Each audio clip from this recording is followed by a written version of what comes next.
Hey everyone, welcome to episode 2 of.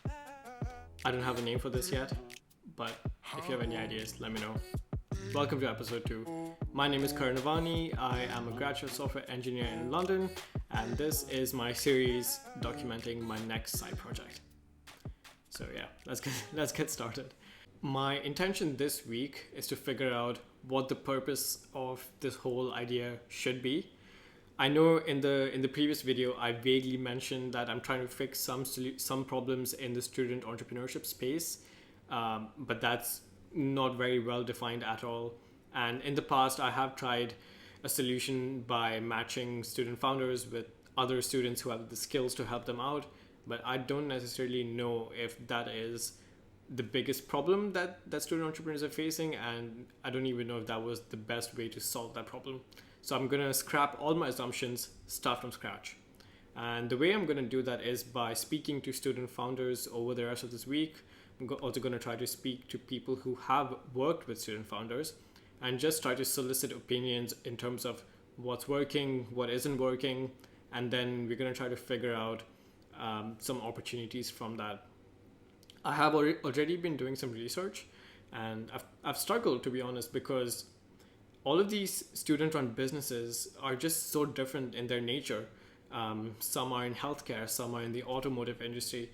I'm just struggling to find a common thread across all of these ideas and all of these founders, because different founders have different experiences. Their businesses are in different stages of their maturity, and all of these things are making it really difficult to find a value proposition that I can go to them with. And yeah, I just want to get to a point where I can go to them and say, hey, here is X, and do you think that this is going to be helpful for you? Or would you like to be part of this? Because we are going to be doing X, and it might help you with Y. Roughly. That's the intention. So yeah, let's see. I'm going to try to do these things this week, and I'll bring you along for the journey.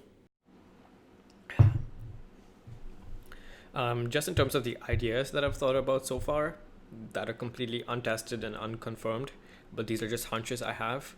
I think that student founders who are building in isolation, which means that they don't really have a community of other student entrepreneurs from the university or their own network, or they might not even have a co-founder.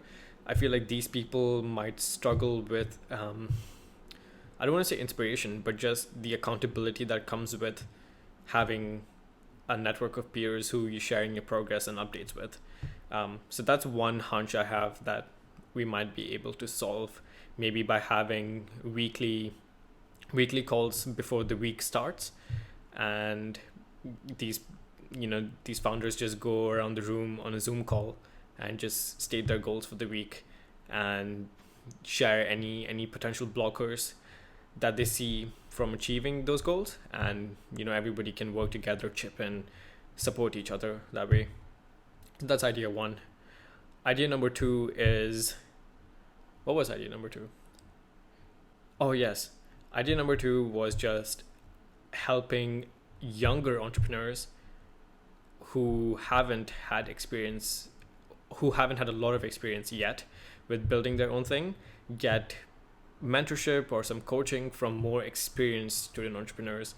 And this doesn't even have to be one-to-one. It can just literally be a panel of more veteran student founders, just speaking and giving advice to people who are just starting out and giving them opportunities to understand what the next steps are for them to take, what resources are available to them, etc. So yeah, let's see. Hello, it's 10 p.m. on Monday. I have just spent the evening reaching out to students or graduates in my network who I know are working on their own things. I've also messaged a few people who have worked with student founders and just basically asked for some advice in terms of where I can get started. Obviously, there's only so many people I have in my network who are doing something along these lines. So I started to just basically stalk people on LinkedIn to see what I can get. I have a few leads The intention for the rest of the week is to follow up on those conversations, but also start messaging universities that have, I guess, strong entrepreneurial communities. There's big ones in London. Manchester is a good one. I've already started speaking to some friends that I have in Manchester, entrepreneurs who have kindly pointed me in the right direction.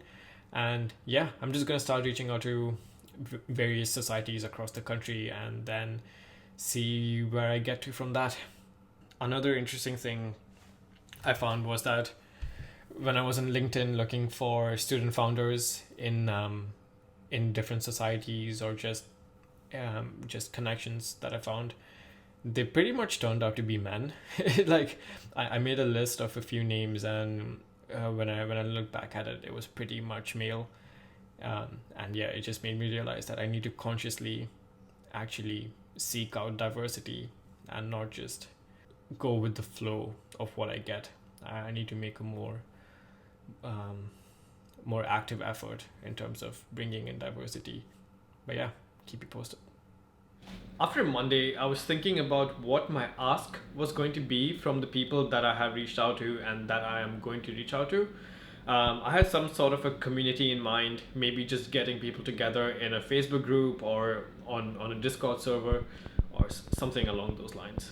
I ran this idea past my friend Kane, and he suggested that maybe I should consider doing some user interviews first instead of actually just jumping in with the community while I'm not sure of what the purpose of that community is going to be. And he's done these kind of in-depth user interviews in the past, so I asked him if he could give me a hand, and we decided to jump on a call to discuss it in depth. The outcome of my conversation with Kane was that he is going to draft a script for the user interviews, while I would share my list of leads of people to speak to with him, and then we would just divide up that list and reach out to them and schedule some interviews. Following on from the conversation that I had with Kane regarding the interview script, I asked him if he wanted to be involved with the project in a greater capacity, given that him and I share the same interest when it comes to encouraging the next generation of entrepreneurs, finding them, helping them build something cool. So yeah, I asked him about it, and he said he'd be happy to be involved in a more significant context. I don't know what that looks exactly. We haven't formally discussed it, whether that's a co-founder or whatever you want to call it. But yeah, he's going to be coming on board to help me out with this as well.